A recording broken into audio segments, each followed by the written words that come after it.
வணக்கம். Woman stars அப்படின்னு சில பெண்மணிகளை அவர்கள ஒரு உங்களுக்கெல்லாம் அறிமுகம் பண்ணி, பேட்டி எடுத்து, இந்த மாதிரி கோவிட் நேரத்தில ஆரம்பிச்சு நான் பண்ணிட்டு இருந்தேன்.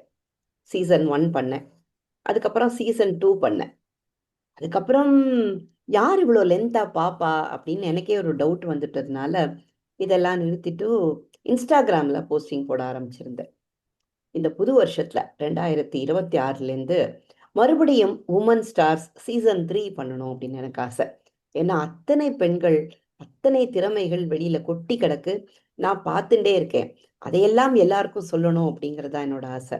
அந்த விதத்தில் ஜனவரி மாசம் 1ஆம் தேதி 2026 நான் அறிமுகப்படுத்த போற முதல் பெண்மணி மேடம் கௌரி கிருபானந்தம் அவர்கள்.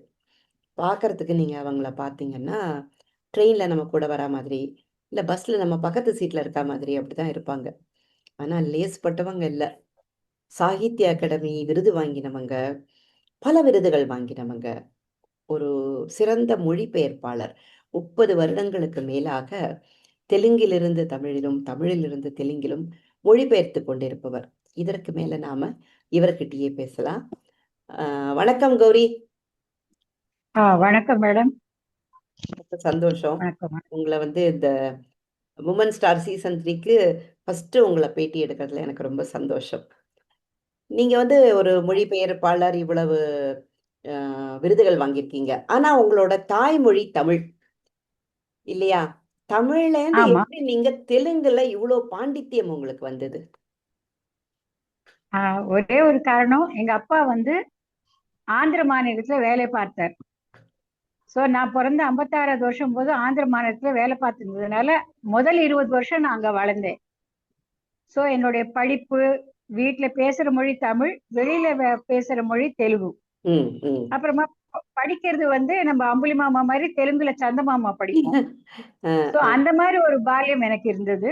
ம். சோ தெலுங்கு வந்து எனக்கு நிறைய பேர் கேட்பா, எப்படி ம், நீங்க வந்து தமிழ் காரியா இருந்துட்டும் நீங்க தெலுங்கு இப்படி பேசுறீங்கன்னா, ம், முதல் 20 வருஷம் என்னுடைய பிளட்லயே அது இருந்திருக்கு இல்லையா, அதனால எனக்கு வந்து 2 தாய்மொழிகள்னு சொல்லலாம். ம், தெலுங்கு ம், மீடியம் ம். படிச்சதே ஆனா ஊனாங்கிறது வந்து தமிழ்ல கத்துக்கல, தெலுங்கு தான். சரி, அப்ப தமிழ் எப்படி வந்தது உங்களுக்கு? தமிழ் வந்து அது ஒரு விசித்திரம் என்னன்னா, வீட்டுல தமிழ் பேசுவோம், ஏதோ கூட்டி கூட்டி படிப்பேனே தவிர ஜோக்ஸ் எல்லாம் படிப்பேன், அவ்வளவுதான். கதையெல்லாம் கூட படிச்சது இல்லை 20 வயசு வரல. கல்யாணமாய் சென்னைக்கு வந்த பிறகு அப்படியே கண்ணை கட்டி காட்டுல விட்ட மாதிரி, இங்க தெலுங்கு புஸ்தகம் அப்படி கிடைக்கல. இப்போ மாதிரி இன்டர்நெட் கிடையாது, டிவியும் ஜெமினி டிவி எல்லாம் அப்ப கிடையாது, புஸ்தகங்கள் தான். சோ புஸ்தகம் கதைகள் வேணுமே எனக்கு படிக்கிறதுக்கு, அதனால குமுதம், கல்கண்டு, ஆனந்த விகடன் அந்த மாதிரி படிச்சு, கதைகளை படிச்சு அப்புறமா மெலட்டூர் போன போது அங்க சீரியஸ் புஸ்தகங்கள் எல்லாம் என் கணவர் எனக்கு லைப்ரரியில இருந்து கொண்டு வந்தார். சோ அந்த இலக்கியம் எல்லாம் எனக்கு பரிச்சயமானது அப்பதான். அசோக் மித்ரன், ஜெயகாந்தன், கனையாழி முக்கியமா. சோ, அதுதான் உங்களுக்கு கணவர் தான் இலக்கியம் அறிமுகப்படுத்தினாரோ? தமிழ் இலக்கியத்தை அறிமுகப்படுத்தினது அவர்தான். எந்த பாயிண்ட்ல உங்களுக்கு இத மொழிபெயர்க்கலாம் அப்படின்னு தோணித்தது? 40 வயசு வரல நான் வந்து வாசிச்சுட்டு தான் இருந்தேன். அது தெலுங்காகட்டும் தமிழா இருக்கட்டும், நாவல்ஸ் எல்லாமே வாசிச்சுட்டு இருந்தேன், வார பத்திரிகைகள் எல்லாமே. ஆனா என்னாச்சுன்னா, தெலுங்குல நான் வாசிச்ச ஒரு கதை, ஒரு நாவல், அதனுடைய மொழிபெயர்ப்பு நான் வந்து தமிழ்ல படிச்சேன். படிக்கும் போது என்ன இது, ஒரு ஏதோ நெருடுறதே, இந்த இடத்துல சரியா இல்லையா, இந்த வார்த்தை போட்டிருக்கணுமே அப்படின்னு. அப்புறம் ஒரிஜினல் தேடி பார்த்தா முற்றிலும் மாறாக இருந்தது. அங்க சிரிச்சான்னா இங்க அழுதாங்கிற மாதிரி மொழிபெயர்த்து ஓ! இருந்தா. எனக்கு அது ஒரு மாதிரி உறுத்தலா இருந்தது, என்ன இந்த அளவுக்கு சிம்பிளா பண்ண வேண்டிய விஷயத்தை இப்படி பண்றாளேன்னு. ஆனா எண்டமூரியோட ஒரு கதை படிச்சேன், வாசிச்சேன். தி பெட்னு ஒரு கதை, ஷார்ட் ஸ்டோரி. அது படிச்ச போதுதான் ஒரு மனசுல சின்ன எண்ணம், இதை நம்ம வந்து தமிழாக்கம் பண்ணலாமேன்னு. முதல் தமிழாக்கம் பண்ண ஆரம்பிச்ச உடனே, எப்படி அத பிரசுரத்துக்கு அனுப்பணும்னு எப்படி தோணித்து? அப்பெல்லாம் பிரசுரம், புஸ்தகங்கள் அனுப்புறது, இந்த பத்திரிகை பேரெல்லாம் தெரியும், அதுக்கு அனுப்புறதுன்னா போஸ்ட்ல தான். இப்ப மாதிரி மெயில் கிடையாது இல்லையா. அப்ப வந்து குங்குமச்சிமிழுக்கு, குங்குமம்ங்கிற வார இதழ்ல எண்டமூரியோட கதைகள் எல்லாம் வந்துட்டு இருந்தது, நாவல் எல்லாம் தொடர. சரி ம். அதுக்கு வேணா அனுப்பிச்சு வைப்போமேன்னு அனுப்பிச்சு வச்சுட்டேன். அது பிரசுரமா இருக்கே, எனக்கு அந்த விஷயம் தெரியாது. ஓ! ஒரு மாசம் கழிச்சு ம். எனக்கு ஒரு 150 ரூபாய்க்கு இது வந்தது, செக் வந்தது. கரெக்ட், அது அப்பதான் வந்துதான் எனக்கு தெரியும் அதுக்கு அது பிரசுரமான விஷயமே. அந்த புக் எப்படி கிடைக்கும், அப்போதைக்கு மார்க்கெட் விட்டு அது போயிடுது. அப்புறம் நான் குங்குமம் ஆபீஸ்க்கே நேர போய் அந்த செக்கை காமிச்சு இது எதுல வந்ததுன்னு கேட்டின போது அப்ப குங்குமச்சிமிழ்ல வந்ததுன்னு சொல்லி அவ 2 காப்பி எனக்கு கொடுத்தா. ம், அப்போதான் அவ சொன்னா ஒரிஜினல் எழுத்தாளத்துக்கு 50% ராயல்டி நீங்க கொடுக்கணும்னு. அது ம், வரைக்கும் எனக்கு அந்த சம்பிரதாயம் எல்லாம் தெரியாது. ம். அதான் சொல்லுனேன், மொழிபெயர்ப்புன்னா என்னன்னு தெரியாது. அப்படியே தபக்குன்னு குதிச்சிட்டோம் அந்த கடல்ல. நிறைய பெரிய எழுத்தாளர்களுடைய கதைகள், நாவல்லாம் மொழிபெயர்த்தீர்கள். யாரெல்லாம் அந்த மாதிரி நீங்க பண்ணிருக்கீங்க? மெயினா எண்டமூரி வீரேந்திரநாத். தெலுங்குல இருந்து நான் முதல்ல பண்ணினது எல்லாமே ம், எண்டமூரி வீரேந்திரநாத், எத்தனப்பூடி சுலோச்சனா ராணின்னு நாவல் ராணின்னு அங்கெல்லாம் தெலுங்கு கராய்க்கு வந்து இப்பவும் நவலா ராணின்னா எத்தனப்பூடி சுலோச்சனா ராணி தான். ம்ஹும். அவங்களுடைய கதைகள் எல்லாம் தெலுங்குல கையில எடுத்தா நம்ம கீழே வைக்க முடியாது. ம், அந்த ம், மாதிரி அப்புறமா ம், ஒரு நாவல் வந்து செக்ரட்டரின்னு அவங்களோட ம், முதல் நாவல். அது ம், வந்து 100 பதிப்புகளுக்கு மேல கண்டது. ம், சோ ம், அந்த மாதிரி ஒரு விசிஷ்டமான நாவல் எல்லாம் இருக்கிறதுனால எனக்கு அவங்கள்ட்ட மொழிபெயர்ப்புக்கு அனுமதி வாங்கி நான் வந்து மொழிபெயர்த்தேன். பட் நாவல் மொழிபெயர்க்கும் போது தான் அதை எப்படி பிரசுரம் பண்றது, ம், சீரியலா கொடுத்தா சரியா வருமா தெரியாது. அலையன்ஸ் கம்பெனி தான் எனக்கு அப்போ கை கொடுத்தது. அப்ப ம், அதான் நினைவு வந்தது. ஏன்னா அலையன்ஸ் தான் மொழிபெயர்ப்பு புத்தகங்களை போட்டுட்டு இருந்தாங்க. ம், ம், அவளுக்கு ஒரு கார்டு எழுதி போட்டேன், இந்த மாதிரி எண்டபூரியோடது நான் பண்ணி வச்சிருக்கேன், நான் உங்களுக்கு சப்மிட் பண்ணலாமா. ம், 3வது நாள்ல லெட்டர் வந்துட்டு நீங்க ஸ்கிரிப்டோட ம், வாங்குவோன்னு. ம், ம். அது பெரிய ஊக்கம் எனக்கு. இதெல்லாம் 95 96 அந்த சமயத்துல. தமிழ்ல இருந்து தெலுங்கு எப்படி பண்ண ஆரம்பிச்சீங்க? தமிழ்ல இருந்து தெலுங்கு முதல்ல ஷார்ட் ஸ்டோரிஸ் தான் எடுத்துட்டேன். அது ம். வந்து 96ல வந்ததுன்னு நினைக்கிறேன். அது 96 எப்படி அங்க 2000ல தெலுங்குல வந்து எப்படி பிரசுரமாச்சு அதெல்லாம்? ஆஹ் விப்புலான்னு ஒரு மேக்சின் இப்போ இல்ல, ம், ஈனாடு மேக்சின்ஸ்காரர்களோடது விப்புலான்னு ஒண்ணு இருக்கு. ம், அதுல வந்து நம்ம ஊர் மஞ்சரி மாதிரி அங்க வந்து எல்லாமே மொழிபெயர்ப்புக்கு ரொம்ப ஆதரவு கொடுப்பா. ம், ம், எல்லா லாங்குவேஜ்ல இருந்தும் வரும். சோ நான் ம், வந்து அந்த விப்புலாங்கிற கதைக்கு ம், ஷராஜ்னு ஒருத்தருடைய கதையை நான் வந்து கல்கில வாசிச்சேன். ம். அது வந்து எனக்கு அப்ப வந்து அதுதான் அப்ப தோணும். அந்த அது அது படிக்கும் போதே நம்மளுக்கு அது தெலுங்குல இந்த டைலாக்ஸ் கேட்கும். அப்போ எனக்கு அது பண்ற மாதிரி எனக்கு தோணும்.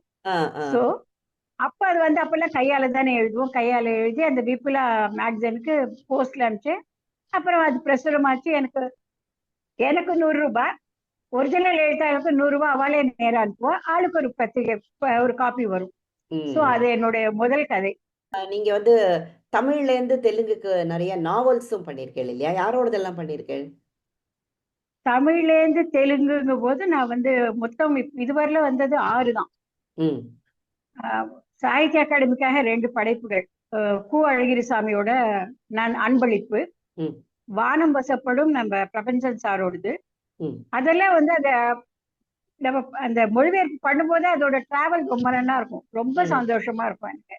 ம், பிரபஞ்சன் சார் நம்மத்துக்கு வந்து அதுல சில சில டவுட்ஸ் எல்லாம் எனக்கு கிளாரிஃபை பண்ணாரு. ம், ம், அப்புறமா புணர்ச்சி ஒரு ஆட்டுக்குட்டி, ம், வெள்ளாட்டுக்குட்டி, ம், பெருமாள் முருகன் சாரோடது. ம், அவரோடது 2018ல பண்ணேன். அப்கோர்ஸ் அவருடைய அதுவே என்ன தேடி வந்தது அந்த ம், வாய்ப்பு எனக்கு. ம், காலச்சூடுல என்ன கேட்டாங்க. ம், எனக்கு கொஞ்சம் யோசனை, ஏன்னா அவரோடது வட்டார மொழி இல்லையா, அது கொஞ்சம் யோசிக்கணும். பார்க்கலாம், ட்ரை பண்ணலான்னு பார்த்தா 3 மாசத்துல எனக்கு ம். வந்து அது முடிச்சுட்டேன் அந்த ப்ராஜெக்ட். அந்த வெள்ளாட்டுக்குட்டி என் கூடயே சுத்தின மாதிரி, அந்த அளவுக்கு அது ஒரு ஃபீலிங் இருக்கும். நீங்க அது அவ்வளவு இன்வால்வ்மெண்ட் தமிழ்ல உங்களுக்கு அந்த பண்றதுல அவ்வளவு இன்வால்வ்மெண்ட் டெஃபினட்டா. ஆசை இல்லையா? எப்படி விருதுகள் உங்களுக்கு வர ஆரம்பிச்சது? ஏன்னா 2007லயே நீங்க விருது வாங்கியிருக்கீங்கன்னு நினைக்கிறேன். அது தெலுங்குல கொடுத்தாங்க. ம், லேக்கினின்னு ஒரு லேடிஸ் ஆர்கனைசேஷன் ஒன்று இருந்தது. அவ ம், இப்பவும் நடத்திட்டு இருக்கா. ம், 10 ம், பேர் அவ தாய் அம்மாக்களுக்காக கொடுக்கிற நினைவாக கொடுக்கிற பரிசு அது. ம், அந்த இதுல எனக்கு காமேஸ்வரி மேடம் தன்னுடைய தாய் நினைவாக எனக்கு கொடுத்தாங்க. ம், ம், அதுதான் எனக்கு முதல்ல வந்து விருது ம். 2007. சாகித்ய அதுக்கப்புறம் அகாடமி எப்படி வந்தது? எப்ப வந்தது? அது வந்ததே ரொம்ப வேடிக்கை தான்.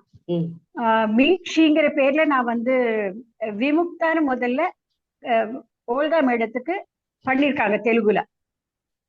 அது ராமாயண கதைகள், ம், சீதையின் கண்ணோட்டத்தில் ராமாயணம் சொல்லப்படுகிறது. ம், அதுல வந்து அகல்யா இருப்பா, சூர்பனகா இருப்பா, ஊர்மிளை இருப்பா, ம், ராமர் இருப்பார். ம், இவாளெல்லாம் சேர்ந்து அவ சூர்பனகையோட இவ சந்திக்கிற மாதிரி. அப்புறமா வால்மீகி ஆசிரமத்துல இருக்கும்போது அந்த 2 குழந்தைகள் அந்த ஒரு தோட்டத்துக்கு போவா. அங்க ம், பார்த்தா சூர்பனகை வந்து ஒரு தோட்டத்தை பராமரிச்சுட்டு இருப்பா. ம், தோட்டம் அழகா இருக்கு, ஆனா அவ பார்த்தா ரொம்ப குரூப்பியா இருக்கா அம்மா அப்படின்னு இந்த குழந்தைல அம்மா கிட்ட வந்து சொல்லும். அப்ப ம், அவளுக்கு சந்தேகம் வரும். அவளை போய் சந்திச்ச போது அப்ப அவ 2 பேருக்குள்ள இருக்கிற உரையாடல். அது என்ன சொல்லுவார்னா ஓல்கா மேடம், இந்த மூக்கு கண்ணு காது வெட்டினது அந்த இன்சிடென்ட்ட இந்த காலத்துல நடக்கிற ஆசிட் வீச்சுதல் நடக்கிறது இல்லையா, ம், ம், அதுக்கு ஒப்பா அவங்க வந்து அதுல கம்பேர் பண்ணுவாங்க. ம், ம். அதாவது ஒரு பொண்ணு இஷ்டப்பட்டு ஒருத்தனை கேட்கறா, வாண்டான்னு சொல்லிட்டு போயே, அதை விட்டுட்டு ஏன் மூக்கு காதியா இருக்கணும். சோ அது அந்த அளவுக்கு ஒரு அந்த தாக்கம் இருக்கு. அந்த கதை படிக்கும் போதும் ம். ஒவ்வொருத்தரும் அகல்யா முதற்கொண்டு அகல்யா சொல்லுவா, நான் வந்து தெரிஞ்சே நான் வந்து அவரோட போனேனா, இந்த இந்த கேள்வி இந்த சமுதாயத்துக்கு எதுக்கு.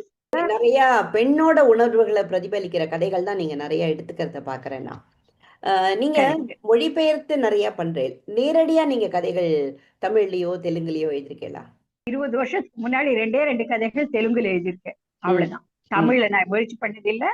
எனக்கு வந்து மொழிபெயர்ப்புக்கே நிறைய வேலை இருக்கு. தெலுங்குல வந்து இன்னொன்னு கொட்டி கிடக்கு, நிறைய நாவல்கள் இங்கேருந்து கொண்டு அதே மாதிரி தமிழ்ல இருந்தும் தெலுங்கு பக்கம் கொண்டு போற அளவுக்கு நல்ல நான் என் மனசுக்கு தோன்றது.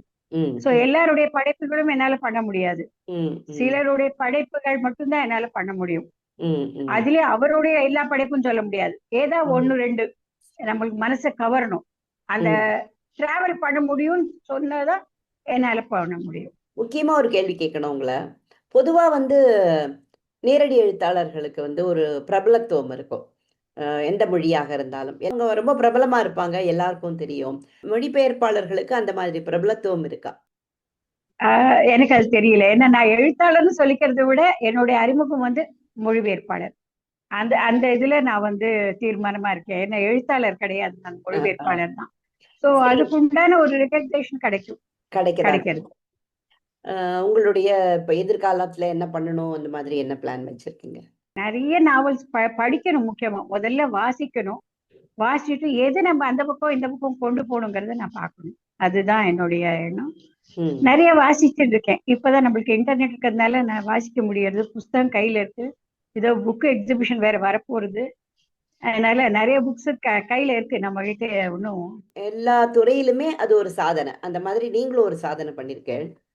ஆனா குடும்பத்தையும் ரொம்ப அழகா நிர்வாகம் பண்ணி, குழந்தைகள், பேரம்பேத்திகள் அந்த மாதிரி இருக்கு. இப்படி எப்படி பேலன்ஸ் பண்றது அப்படிங்கிறத இன்றைய பெண்களுக்கு நீங்க என்ன சொல்வீங்க? உங்க வாழ்க்கையில இருந்து. நான் ஸ்டார்ட் பண்ணதே 40 வயசுக்கு அப்புறம் தான். அதனால ம், என்னோட பொறுப்புகள் ஓரளவுக்கு தீர்ந்து போயிடுது. ம், அப்புறம் குழந்தைகள் எல்லாம் வெளிநாட்டுல இருக்கா, எப்பான்னு வந்துட்டு தான் போறவ, நானும் எப்பான்னு போயிட்டு தான் வரப்போறேன். ம், இருந்தாலுமே முதல்ல ஃபர்ஸ்ட் ப்ரையாரிட்டி எனக்கு குடும்பம் தான். ம், குடும்பத்துக்கு ப்ரையாரிட்டி விட்டு நம்ம சமையல் ஹெல்த்தியா சமைக்கணும் முக்கியமா. அந்த ஒரு இந்த ப்ராஜெக்ட் எல்லாம் எனக்கு மனசுல ஓடிட்டு இருக்கும். முக்கியமா கிச்சன் வேலையெல்லாம் எவ்வளவு சீக்கிரமா முடிச்சுட்டு படிக்கிறதுக்கு வருவேன். அது ஒரு சேலஞ்சு எனக்கு ம், தினமே. ம், சோ ம், நிறைய பேர் சொல்லுவா, எனக்கு வந்து வீட்டு வேலைனால என்னால எழுத முடியல, என்னால படிக்க முடியல அப்படின்னு சொல்லிட்டு பரண் மேல தூக்கி போட்ட வீணை அந்த மாதிரி எல்லாம் நான் கேள்விப்பட்டிருக்கேன். உங்களுடைய டைம் நீங்க தான் ஏற்படுத்திக்கணும். உங்களோட நேரம் உங்களுக்கு அதுக்கு ஒதுக்கிக்கணும். அது மட்டும் முக்கியம். ஆனா நோ சண்டை. உங்க ம். குரலை உயர்த்தாமலே நீங்க வந்து உங்களுடைய நிலைய சரி பண்ணிக்க முடியும். உங்க கணவரை பத்தி சொல்லுங்க. கணவர் திரு கிருபானந்தன் எனக்கு சொந்த அத்தை மகன். ஆஹ் முதல்ல எல்லாம் அவ்வளவு பழக்கம் கிடையாது. கல்யாணத்துக்கு பிறகுதான் ரொம்ப பேசுறது பழக்கம் எல்லாம். எனக்கு தமிழ் தெரியாதுங்கிறது தெரிஞ்சு கூட அவர் என்ன கல்யாணம் பண்ணிட்டார். அது பெரிய விஷயம். சொல்லி கொடுத்ததே தமிழ்ல சில சில வார்த்தைகள் எல்லாம் சரியா இல்லைன்னா அதை தீர்த்து கொடுக்கறது எல்லாமே அவர் தான். முக்கியமா இந்த மீக்ஷி சாகித்ய அகாடமி அவார்டு வந்தது இல்லையா, அது வந்து ராமாயண கதைகள், அந்த ராமரும் சீதையும் பேசுற லாங்குவேஜ் வந்து கொச்சையா இருக்கக்கூடாது, அந்த ஒரு லெவல்ல இருக்கணும். ஸோ நான் தெலுங்குல எழுதுனது தமிழ்ல எப்படி வருது அப்படின்னு சொல்லிட்டு நான் தெலுங்குல படிப்பேன், நான் தமிழ்ல இருந்து அவர் சரி பார்ப்பார். ஸோ ம், ஒரு 10 நாள் உட்காந்துட்டு அதை ப்ரூஃப் கரெக்ட் பண்ணினோம். ம், ஸோ ம். அந்த சாகித்ய அகாடமி விருதுல அவருடைய பங்களிப்பும் இருக்குன்னு சொல்லணும். ரொம்ப நன்றி. நேயர்களுக்கு என்ன சொல்ல விரும்புறீங்க? வாய் விட்டு பேசிட்டு சந்தோஷமா இருங்கோ. ம். முடிஞ்ச வரைக்கும் முன்னூத்தர மனசால கூட நோகடிக்காது, வார்த்தையால நோகடிக்காது, சந்தோஷமா இருக்கும். ரொம்ப தேங்க்ஸ் கௌரி. ரொம்ப ஷார்ட் ஸ்பேன்ல உங்களை கூப்பிட்டேன். நீங்க வந்து நன்னா கலந்துட்டு ரொம்ப அழகா பேசினேன். ரொம்ப நன்றி. வணக்கம். Thank you so much. என்ன நேயர்களே, மொழிபெயர்ப்புன்றது நமக்கு ரொம்ப சாதாரணமாக இருக்கு. அதுல 30 வருடங்களுக்கு மேலாக தன்னுடைய மொத்த உழைப்பையும், ஆசையையும் அதுல போட்டிருக்கார். ஒரு பேஷனோட ஒரு விதத்துல வெற்றி கொடி நாட்டியிருக்கார். கௌரியை உங்களுக்கு அறிமுகப்படுத்தின எனக்கு ரொம்ப சந்தோஷம். நன்றி மேடம். வணக்கம்.